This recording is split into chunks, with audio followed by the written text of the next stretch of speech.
ஜோதிடத்தை நாடி வந்த அன்பு நேயர்களுக்கு வணக்கம்ங்க. எத்தனையோ வீடியோ பார்த்தாலும் இந்த ஒரு வீடியோ உண்மையா கஷ்டப்படுறவங்க வாழ்க்கைய மாற்ற போகுதுங்க. அப்படி என்ன இந்த வீடியோல இருக்குன்னு தெரிஞ்சுக்கிறதுக்கு முன்னாடி நம்ம சேனலை முதல் முறையா பார்க்கறவங்களா இருந்தா சப்ஸ்கிரைப் பண்ணிக்கோங்க. பெல் பட்டனையும் கொடுத்து ஆல் அப்படிங்கிற ஆப்ஷனை சூஸ் பண்ணி வச்சுக்கோங்க. அப்பதான் நாங்க போடுற ஒவ்வொரு பதிவும் உங்ககிட்ட வந்து சேருமுங்க. எப்பவுமே ஒரு நல்ல விஷயத்தை தொடங்குவதற்கு முன்னாடி எம்பெருமான் முருகனை மனதார வேண்டிக்கோங்க. நீங்களும் நான் சொல்ற மந்திரத்தை சொல்லிக்கிட்டு கமெண்ட் பாக்ஸ்ல ஒரு கமெண்ட் பண்ணிடுங்க. ஓம் முருகா சரணம், ஓம் முருகா சரணம், ஓம் முருகா சரணம். வணக்கமுங்க. 2026 பொங்கலுக்கு பிறகு உங்களை விட்டு நீங்கும் உறவு 100% துல்லியமான கணிப்பு மேச ராசிக்கு அப்படின்னு இந்த தலைப்பை பார்த்த உடனே மேச ராசிக்காரங்களோட மனசுல ஒரு சின்ன பயமும் ஒரு பெரிய ஆவலும் ஒரே நேரத்துல கிளம்புங்க. யார் அது, என்ன உறவு, நம்ம வாழ்க்கையில இவ்வளவு நாள் இருந்தவன் தானா அல்லது சமீபமா நெருக்கமானவனா அப்படின்னு பல கேள்விகள் ஒரே நேரத்துல ஓட ஆரம்பிக்குங்க. உண்மையா சொல்லணும்னா இந்த வருஷம் மேசராசிக்காரங்களுக்கு சாதாரண வருஷம் கிடையாது. கமெண்ட் பாக்ஸ்ல ஓம் முருகா என்று ஒரு பதிவிடுங்க. இது ஒரு கிளியரிங் வருஷம், ஒரு ஃபில்டர் வருஷம், ஒரு உண்மை முகங்களை வெளிக்கொண்டு வர வருஷம்ங்க. இதுவரைக்கும் நீங்க உறவுன்னு நினைச்சு சுமந்துக்கிட்டு வந்த பல விஷயங்கள் உண்மையில உறவா இல்ல, அது உங்களோட பழக்கம், பழைய பயம், தனிமையை தாங்க முடியாத மனநிலை, அல்லது இவங்க இல்லாம நான் எப்படி இருப்பேன் அப்படிங்கிற ஒரு அடிமைத்தனம் தாங்க. பொங்கலுக்கு பிறகு அந்த எல்லா கண்ணாடிகளையும் உடைக்க ஆரம்பிக்கும். நீங்க யாருன்னு இந்த வருஷம் நீங்களே புதுசா புரிஞ்சுக்க ஆரம்பிப்பீங்க. நான் எல்லாருக்குமே நல்லது பண்ணிக்கிட்டே இருந்தேன், ஆனா எனக்கு மட்டும் ஏன் யாரும் நிக்கல, நான் மட்டும் ஏன் எல்லா விஷயத்திலயும் அட்ஜஸ்ட் பண்ணிக்கிட்டே இருக்கேன், என் வலியை ஏன் யாரும் பெருசா எடுத்துக்கல அப்படிங்கிற கேள்விகள் மனசுக்குள்ள பலமா எழும். அந்த கேள்விகள் தான் இந்த வருஷத்தோட ஆரம்ப புள்ளி. இதுவரைக்கும் உங்களோட அமைதியை கெடுக்கிற, உங்களோட முன்னேற்றத்தை மெதுவாக்குற, உங்களோட அன்பை ஒரு வசதியா பயன்படுத்திக்கிட்டே இருந்த சில உறவுகள் பத்தி நீங்க மௌனமா இருந்தீங்க. ஆனா பொங்கலுக்கு பிறகு அந்த மௌனம் நீளாதுங்க. நீங்க பேச ஆரம்பிப்பீங்க, இல்லைன்னா பேசாம விலக ஆரம்பிப்பீங்க. ரெண்டுமே நடக்குமுங்க. இந்த வீடியோ முழுக்க கவனிச்சு பாருங்க. ஏன்னா எந்த காலகட்டத்துல இந்த பிரிவு தெளிவா உருவாகும், அது சண்டையோட வருமா இல்ல அமைதியா நடக்குமா, அந்த உறவு நீங்கினதுக்கு அப்புறம் உங்க வாழ்க்கையில என்ன மாதிரியான மாற்றங்கள் வரப்போகுது, மனசு எப்படி லைட்டா மாறப்போகுது, அந்த உண்மையான பதில நான் இறுதியில தெளிவா சொல்ல போறேங்க. அதனால கடைசி வரைக்கும் ஸ்கிப் பண்ணாம பாருங்க. மேசராசிக்காரர்களே, இதுவரை உங்க வாழ்க்கை ஏன் இப்படி ஓடிக்கொண்டிருக்கிறது, ஏன் எவ்வளவு முயற்சி செய்தாலும் ஒரு நிலையான திருப்தி வரவில்லை, ஏன் அடிக்கடி சோர்வு மட்டும்தான் மிஞ்சுகிறது என்ற கேள்விக்கு இன்றைக்கு ஒரு தெளிவு கிடைக்க ஆரம்பிக்கிறதுங்க. நீங்க முயற்சி செய்யாதவர்கள் இல்லை, உழைப்பு இல்லாதவர்களும் இல்லை, வாழ்க்கையை எதிர்கொள்ள பயந்தவர்களும் இல்லை. உண்மை என்னவென்றால் நீங்க எப்போதுமே முன்னாலே நிற்க முயற்சி செய்தவர்கள் தான். சூழ்நிலை கஷ்டமாக இருந்தாலும் நான் பார்த்து கொள்கிறேன் அப்படின்னு என்று சொல்லி பல பொறுப்புகளை நீங்களே எடுத்துக்கொண்டீங்க. அதனாலதான் வெளியிலிருந்து பார்ப்பவர்களுக்கு நீங்க எப்போதும் வலிமையானவர்களா தெரிந்திருப்பீங்க. ஆனா உங்களுக்குள் அதே வலிமை சில நேரம் பெரிய சுமையாக மாறி இருக்குமுங்க. பல நேரங்கள்ல நீங்க வேகமா முடிவெடுத்திருப்பீங்க. அந்த வேகம் அந்த நேரத்தில் சரியாக தோன்றியிருக்கும். ஆனா அதன் பிறகு அதே முடிவு உங்களை தள்ளி வைக்கிற மாதிரியா மாறி இருக்கும். தொடங்கியது சரியாக இருந்தது, ஆனா நடுவில் தடைகள் வந்தன. நம்பியது தவறாக மாறியது. உழைப்பு இருந்தும் பலன் முழுவதுமா கிடைக்கல. இதெல்லாம் நடக்கும்போது நான் எங்கே தவறவிட்டேன் என்ற கேள்வி மனதிற்குள்ள மெல்ல மெல்ல ஆழமா உட்கார்ந்துருக்குமுங்க. இந்த நிலையில பல மேசராசிக்காரர்கள் ஒரு விஷயத்தை அறியாமலே செய்திருப்பீர்கள். உங்கள் சோர்வை நீங்களே உள்ளுக்குள்ளேயே வைத்துக் கொண்டிருக்கிறீர்கள். யாரிடமும் முழுதாக சொல்லவில்லை. ஏனென்றால் நீங்கள் தான் எல்லாவற்றையும் சமாளிக்க வேண்டும் என்று உங்களையே பழக்கப்படுத்தி கொண்டீர்கள். ஒரு பக்கம் காலம் உங்களை உடனே முன்னேற்றத்திற்கு கொண்டு போகவில்லை, அது உங்களை ஒரு குறிப்பிட்ட இடத்தில் நிறுத்தி வைத்தது. மற்றொரு பக்கம் நீங்கள் எடுத்த சில அவசர முடிவுகள், நீங்கள் நம்பிய சில மனிதர்கள், இது என் பொறுப்பு என்று நினைத்துவிட்டு கொடுக்காத சில சுமைகள் இந்த நிலை நீடிக்க காரணமா இருந்திருக்குதுங்க. இதெல்லாம் ஒரே நாளில் நடந்தவை இல்லைங்க. பல வருடங்களா மெதுவா சேர்ந்து இந்த நிலையை உருவாக்கி நிற்குதுங்க. அதனாலதான் இன்னைக்கு இந்த தொடக்கம் முக்கியமா இருக்குதுங்க. இதுவரைக்கும் எதுவும் சரியாக வேலை செய்யவில்லை. எங்கே உங்கள் வேகம் உங்களுக்கு எதிராக மாறியது, எங்கே நீங்கள் நிறுத்தி கொள்ள வேண்டி இருந்தது, எங்கே மெதுவாக வேண்டி இருந்தது, அதையெல்லாம் மறைக்காமல் உண்மையா பேசத்தான் இந்த ஆரம்பம்ங்க. இதற்கப்புறம் பொங்கலுக்கு பிறகு உங்கள் வாழ்க்கை எங்கே மெதுவாக திரும்பும், எங்கே நீங்கள் அவசரத்தை குறைக்க வேண்டும், எதை தொடர வேண்டும், எதை நிறுத்த வேண்டும், யாரை யாரை நம்ப வேண்டும், யாரிடமிருந்து தூரமாக இருக்க வேண்டும், அதையெல்லாம் பெரிய வார்த்தைகள் இல்லாமல், அதிக உணர்ச்சி இல்லாமல் நேரடியாகவும் தெளிவாகவும் வருமுங்க. இது உங்களை பயப்பட வைக்கிற ஆரம்பம் இல்லைங்க, உங்களை குறை சொல்லும் ஆரம்பமும் இல்லைங்க. இது உங்கள் வாழ்க்கையை உண்மையாக புரிந்து கொள்ள உதவும் ஒரு ஆரம்பம்ங்க. மேசராசிக்காரர்களே, இதுவரைக்கும் நடந்தது தோல்வி இல்லைங்க, அது ஒரு கட்டம். இப்பொழுது அந்த கட்டம் ஏன் வந்தது, எதற்காக வந்தது என்பதற்கான அர்த்தம் மெதுவாக புரிய ஆரம்பிக்குதுங்க. மேசராசிக்காரர்களே, இந்த பகுதி முழுக்க அதிக உணர்ச்சி இல்லைங்க, பெரிய தத்துவ வார்த்தைகள் இல்லைங்க, பயம் காட்டும் பேச்சும் இல்லைங்க. உண்மையாக என்ன நடந்தது, எந்த வருடங்கள்ல எந்த மாதிரி அனுபவம் வந்தது, ஏன் வாழ்க்கை மெதுவாகவும் தடைபட்ட மாதிரியும் போனது என்பதைத்தான் வருடம் வருடமா தொடக்கம் முதல் முடிவு வரை தெளிவாக பார்க்க போகிறோம்ங்க. கிரகங்கள் என்றால் உண்மையில் என்ன செய்கிறது, மேசராசிக்காரர்களுக்கு ஒரு பொதுவான மனநிலை இருக்குதுங்க.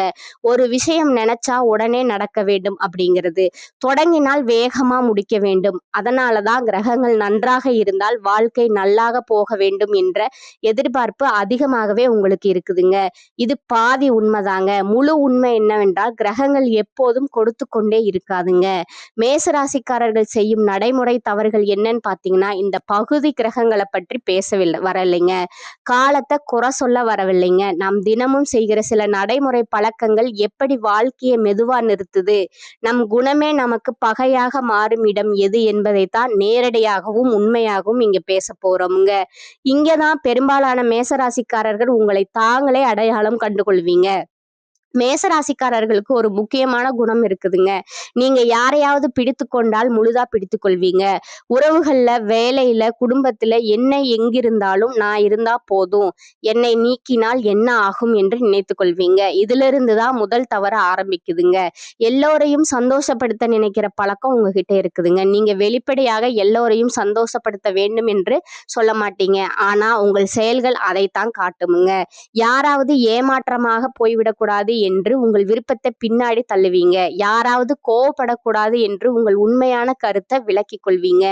இதனால எல்லாரும் ஓரளவு சந்தோஷப்படுவாங்க, ஆனா நீங்க மட்டும் முழுதா சோர்ந்து போயிருவீங்க. இந்த சோர்வு மெதுவா சேர்ந்து ஒரு நாள் எனக்கு என்ன வேண்டும் என்ற கேள்விக்கு பதில் வராமல் தடுக்குமுங்க. எல்லா பொறுப்பையும் சுமக்கிற மனநிலை மேசராசிக்காரர்களே, இந்த இடத்தில் நீங்க ரொம்ப யோசிச்சு கொண்டிருக்கின்றீங்க. வீட்டு பொறுப்பு, பணப்பொறுப்பு, மற்றவர்களோட பிரச்சனை, மற்றவர்களோட தோல்வி என எல்லாவற்றையும் உங்கள் தலையில எடுத்துக்கொள்வீங்க. நான் இல்லை என்றால் யார், நான் பார்க்கவில்லை என்றால் இது சிதறும் என்று நீங்க நினைப்பீங்க. ஆனா உண்மை என்னவென்றால் எல்லா பொறுப்பும் உங்களுடையது அல்லங்க. மற்றவர்கள் தங்களுக்கான பொறுப்பை தள்ளி வைக்கும் போது நீங்கள் அதை எடுத்துக்கொள்கிறீர்கள். இதுதான் உங்கள் சக்தியை மெதுவாக காலி செய்கிறது. நான் சரி, மற்றவர்கள் தப்பு என்று உள்ளார்ந்த மனநிலை. இதை நீங்கள் வெளிப்படையாக சொல்ல மாட்டீர்கள், ஆனால் உள்ளுக்குள் இந்த எண்ணம் பல நேரம் இருக்கும். நான் நேர்மையாக இருக்கிறேன், நான் தான் உண்மையாக நடக்கிறேன், மற்றவர்கள் தான் புரிந்து கொள்ள மாட்டார்கள். இந்த எண்ணம் உங்களுக்கு தைரியம் கொடுப்பது போல் தோன்றும், ஆனால் அது உங்களை ஒரே இடத்திலே நிறுத்திவிடுங்க.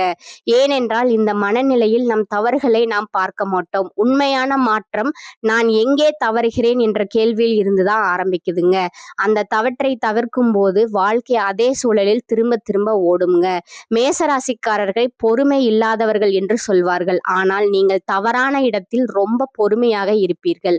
மதிப்பு இல்லாத, வேலை வளர்ச்சி இல்லாத சூழ்நிலை, உங்களை மதிக்காத உறவு ஆகியவற்றில் சரி கொஞ்சம் பொறுத்து கொள்ளலாம் என்று நிற்கிறீர்கள். அந்த இடத்திலே பொறுமை உங்களை உயர்த்தாது, அது உங்கள் நேரத்தையும் தன்னம்பிக்கையையும் உறிஞ்சுமுங்க. சரியான இடத்துல மௌனம், இதற்கு எதிராக ஒரு பெரிய தவறும் நடக்குதுங்க. பேச வேண்டிய இடத்துல நீங்க பேச மாட்டீங்க, எதிர்க்க வேண்டிய இடத்துல அமைதியா இருப்பீங்க. சண்டை வேண்டாம், பிரச்சனை பெருசாகும் என்று நினைத்து உங்கள் எல்லையை காட்டாமல் விட்டுவிடுவீங்க. ஆனா இந்த மௌனம் இவரை இப்படியே நடத்தலாம் என்ற செய்தியை அனுப்புதுங்க. அதுதான் உங்களை மெதுவாகவும் கீழே இழுக்குதுங்க. எல்லாவற்றையும் கட்டுப்படுத்த நினைக்கிற ஆசை மேசராசிக்காரர்களுக்கு எல்லாம் உங்கள் கண் முன்னால் நடக்க வேண்டும் என்ற இயல்பு இருக்குதுங்க. யார் என்ன செய்ய வேண்டும், எப்போது செய்ய வேண்டும், எப்படி நடக்க வேண்டும் என்ற கட்டுப்பாட்டு ஆசை வலிமை போல தோன்றுங்க. ஆனா அது பயத்திலிருந்து வருதுங்க. நான் கட்டுப்படுத்தவில்லை என்றால் ஏதோ கெட்டு போய்விடும் என்ற பயம்தாங்க அது. வாழ்க்கை என்பது கட்டுப்படுத்த முடியாததுங்க. அதை முயற்சி செய்ய செய்ய மன அழுத்தம் தான் அதிகரிக்குமுங்க. பயத்திலிருந்து முடிவெடுக்கும் பழக்கம் பல மேசராசிக்காரர்கள் பெரிய முடிவுகளை பயத்திலிருந்து எடுக்கிறீர்கள். இந்த வேலையை விட்டால் என்ன ஆகும்? இந்த உறவை விட்டால் தனிமை வருமா? இப்போது மாற்றம் செய்தால் தோல்வி வருமா? இந்த பயம் உங்களை ஒரே இடத்தில் பூட்டி வைத்திருக்கிறதுங்க. நல்லவனாக இருப்பது எப்போதும் சரியான வாழ்க்கையை தராதுங்க. நல்ல குணம் ஒரு விஷயம், வாழ்க்கையை நடத்த தெரிவது மற்றொரு விஷயம். இவை இரண்டையுமே சமநிலையில் வைத்தால்தான் உங்கள் வாழ்க்கை நிம்மதியாக நகருங்க. நீங்கள் பலவீனமானவர்கள் இல்லை, சோம்பேறிகளும் இல்லை. சில தவறான பழக்கங்களும் தேவையற்ற சுமைகளும் தான் உங்கள் வாழ்க்கையை நிறுத்தி வைத்திருக்குதுங்க. இதை கவனித்து மாற்ற ஆரம்பித்தாலே கிரக மாற்றம் வருவதற்கு முன்னரே உங்கள் வாழ்க்கை திரும்ப ஆரம்பிக்குமுங்க. மேசராசிக்காரர்களின் மன ரீதியான தவறுகள் இந்த பகுதி வெளியில் நடப்பவை பற்றியது அல்லங்க, உங்களுக்குள் நடப்பவை பற்றியதுங்க. நீங்கள் அனுபவித்த சில காயங்கள் காலப்போக்கில் குணமாகாமல் உங்கள் குணமாகவே மாற ஆரம்பித்திருக்குதுங்க. சிறு வயதில் அல்லது வாழ்க்கையின் ஒரு கட்டத்தில் அனுபவித்த நிராகரிப்பு, அவமானம், தோல்வி, நம்பிக்கை உடைப்பு போன்றவை இப்போது உங்கள் அடையாளமாக மாறிவிட்டனுங்க. நான் இப்படித்தான், எனக்கு யாரும் நிலைத்து இருக்க மாட்டார்கள், எனக்கு நல்லது நீடிக்காது போன்ற வார்த்தைகளை யாரிடமும் சொல்லாவிட்டாலும் உங்கள் மனது நம்ப ஆரம்பித்து விட்டதுங்க. காயத்தை குணம் என்று நினைத்தால் அதை மாற்ற முயல மாட்டோமுங்க. வலியை உங்கள் அடையாளமாகவே மாற்றிக்கொள்வது, எதிர்பார்ப்பை குறைத்து கொள்வது போன்றவை உங்களை பாதுகாப்பது போல் தோன்றினாலும் அதன் விளைவாக சந்தோஷம் வந்தாலும் அது உங்களுக்கு பொருந்தாத மாதிரி தோணுங்க. இது அக்செப்டன்ஸ், ஏற்றுக்கொள்ளுதல் இல்லைங்க. இது நம்பிக்கையை முழுதாக மூடும் நிலைங்க. அதிகமா யோசிப்பது மற்றொரு பிரச்சனை.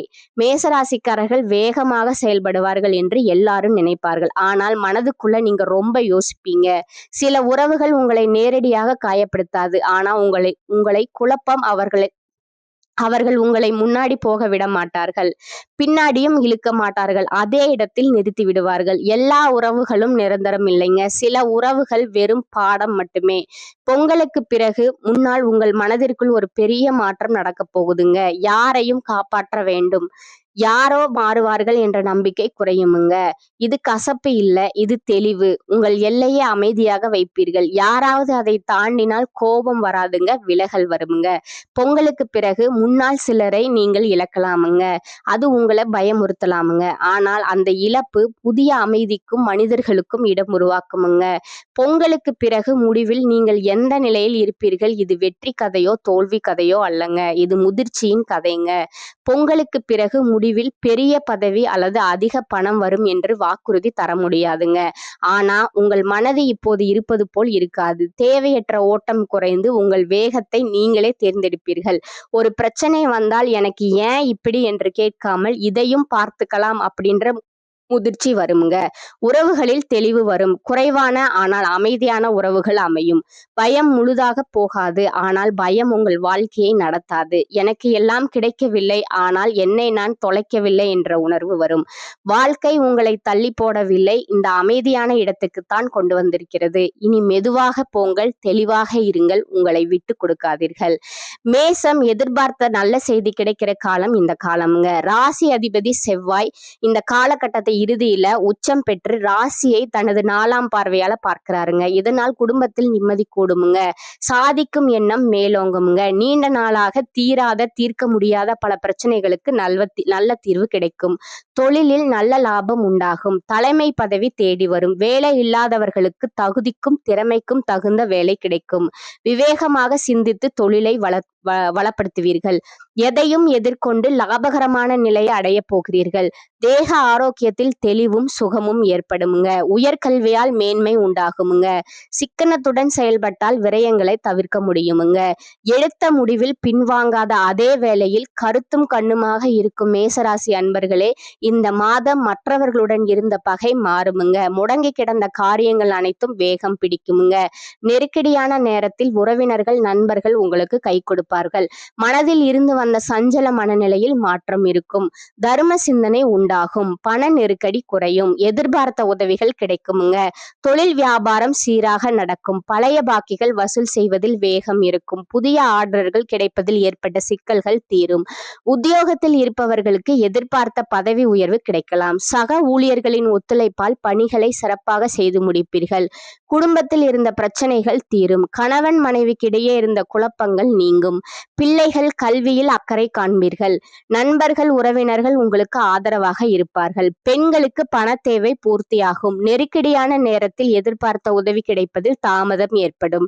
கலைத்துறையினருக்கு மனதில் திடீர் குழப்பம் ஏற்பட்டு நீங்கும். வாகனங்களில் செல்லும் போதும் வெளியூர்களுக்கு செல்லும் போதும் கூடுதல் கவனம் தேவைங்க. சூரியன் சஞ்சாரத்தால் முன்கோபம் ஏற்பட்டு அதனால் வீண் தகராறு ஏற்படலாம்ங்க. நிதானமாக செயல்படுவது நல்லதுங்க. அரசியல் துறையினருக்கு வளர்ச்சி பெற மிகவும் கவனமாக இருப்பது நல்லதுங்க. செலவை குறைப்பதன் மூலம் பண தட்டுப்பாடு குறையலாமுங்க. பேச்சில் கடுமையை காட்டாமல் இருப்பது நன்மையை தருமுங்க. மேலிடத்தின் மூலம் மனமகிழும் படியான சூழ்நிலை உருவாகுங்க. நண்பர்கள் உறவினர்களுடன் கவனமாக பேசி பழகுவது நல்லதுங்க. மாணவர்களுக்கு பாடங்களை படிப்பதில் ஆர்வம் காட்டுவீங்க. சக மாணவர்களோட ஒத்துழைப்பு மன திருப்தியை தருமுங்க. பணப்புழக்கம் அதிகரிக்கும் காலமா இது இருக்குமுங்க. செலவுகளும் அவசியமான செலவுகளாகவே இருக்குமுங்க. பிள்ளைகளால மகிழ்ச்சி ஏற்படுமுங்க. கணவன் மனைவிக்கிடையே கருத்து ஒற்றுமை வலுப்படுமுங்க. சகோதரர்கள் கேட்கும் உதவியை மகிழ்ச்சியுடன் செய்து தருவீங்க. அரசாங்க காரியங்கள் இழுபறியானாலும் முடிந்து விடுமுங்க. தந்தையிடம் எதிர்பார்த்த பண உதவி கிடைக்குமுங்க. உங்கள் முயற்சிகளுக்கு நண்பர்கள் ஆதரவாக இருப்பாங்கங்க. பிள்ளைகளால பெருமை உண்டுங்க. அலுவலகத்தில் இருந்த பணி சுமை அதிகரித்தாலும் அதற்கேற்ற சலுகைகளும் கிடைக்குமுங்க. நிர்வாகத்தினர் உங்கள் ஆலோசனைக்கு முக்கியத்துவம் தருவாங்கங்க. அட்வர்டைஸ்மெண்ட் துறையில் இருப்பவர்களுக்கு வியாபாரத்தில் எதிர்பார்த்ததை விடவும் லாபம் கூடுதலாக கிடைக்குமுங்க. பணியாளர்கள் நல்ல முறையில் பணி செய்வார்கள். மறைமுக போட்டிகளை சமாளிக்கும் திறன் அதிகரிக்குமுங்க. குடும்பத்தை நிர்வகிக்கும் பெண்களுக்கு சற்று பொறுப்புகள் கூடுவதால் மனதில் சோர்வும் அமைதி குறைவும் உண்டாகுமுங்க. ஆனால் கணவரின் அன்பு சோர்வை விரட்டி உற்சாகப்படுத்துமுங்க. உங்களுடைய நட்சத்திர பலன்களை பார்க்கலாமுங்க. முதலாவது அஸ்வினி. இந்த மாதம் தங்களது முழு திறமைகளை காட்டினால் மட்டுமே நீங்கள் எடுத்த காரியங்கள் முடியும். வெளியூர் பயணங்கள் வந்து சேரும். ஒரே நேரத்தில் பலவிதமான வாய்ப்புகள் வந்து சேரும் போது தகுந்த ஆலோசனைகளை மேற்கொண்டு முடிவுகளை எடுப்பது உங்களுக்கு நல்லதுங்க. இரண்டாவதா பாத்தீங்கன்னா பரணி. இந்த மாதம் எதிர்பார்த்த காரியங்கள் திருப்திகரமாக நடக்கும். நெருக்கடியாக இருந்த பிரச்சனைகள் நீங்கும். பணவரத்து அதிகரிக்கும். திட்டமிட்ட காரியங்களை சிறப்பாக செய்து முடிப்பீர்கள். பயணங்களும் அவற்றால் நன்மைகளும் உண்டாகும். சொன்ன சொல்லை காப்பாற்ற பாடுபடுவீர்கள். மூன்றாவதாக கார்த்திகை 1ஆம் பாதம். இந்த காலகட்டத்தில் மற்றவர்கள் மேல் இரக்கம் ஏற்படும். நீண்ட நாட்களாக இருந்த பிரச்சனைகள் தீரும். குடும்பத்தில் குதூகலமான சூழ்நிலை காணப்படும். கணவன் மனைவிக்கு இடையே நெருக்கம் அதிகரிக்கும். பிள்ளைகள் மூலம் பெருமை சேரும். உறவினர்கள் மத்தியில் மதிப்பும் மரியாதையும் கூடும். வீடு கட்டும் வாய்ப்பும் கூடி வரும். அதிர்ஷ்ட கிழமைகள் என்னன்னு உங்களுக்கு பாத்தீங்கன்னா திங்கள், புதன், வெள்ளிங்க. நீங்க வழிபட வேண்டிய தெய்வம் நடராஜருங்க. உங்களுக்கான பரிகாரம் சொல்றேன், நீங்க நோட் பண்ணிக்கோங்க. தினமும் காலையில் வீட்டு பூஜை அறையில் தீபம் ஏற்றி கீழ்காணும் பாடலை 27 முறை பாராயணம் செய்யவும். உலகெல்லாம் உணர்ந்து ஓதற்கு அரியவன் நிலவு உலாவிய நீர்மலி வேணியன் அழகில் சோதியன் அம்பலத்து ஆடுவான் மலர் சிலம்படி வாழ்த்தி வணங்குவாம். மேலும் ஒரு பரிகாரத்தை சொல்றேன், அதை நோட் பண்ணிக்கோங்க. செவ்வாய்க்கிழமை தோறும் செவ்வரளி மலர்களால் முருகப்பெருமானுக்கு அர்ச்சனை செய்யுங்கள். மந்திரம் ஓம் சரவணபவ என்ற மந்திரத்தை 27 முறை சொல்லுங்கள். இது உங்கள் வேகத்தை விவேகமாக மாற்றுமுங்க. மேலும் உங்க வாழ்க்கை சிறப்பாக இருக்க மற்றொரு பரிகாரம் சொல்ற, அதையும் நீங்க நோட் பண்ணிக்கோங்க. செவ்வாய்க்கிழமைகளில் துர்க்கை அம்மனை தரிசனம் செய்வது, தீபம் ஏற்றி வர காரிய தடைகள் நீங்குமுங்க. தொழில வியாபாரம் சிறக்குமுங்க. இந்த சேனல் உங்களுக்கு பிடித்திருந்தா லைக் பண்ணிக்கோங்க, ஷேர் பண்ணிக்கோங்க. அப்படியே உங்களுக்கு தெரிஞ்ச ஃப்ரெண்ட்ஸ் அண்ட் ஃபேமிலிக்கும் ஷேர் பண்ணிக்கோங்க. வாழ்க வளமுடன். நன்றி, வணக்கம்.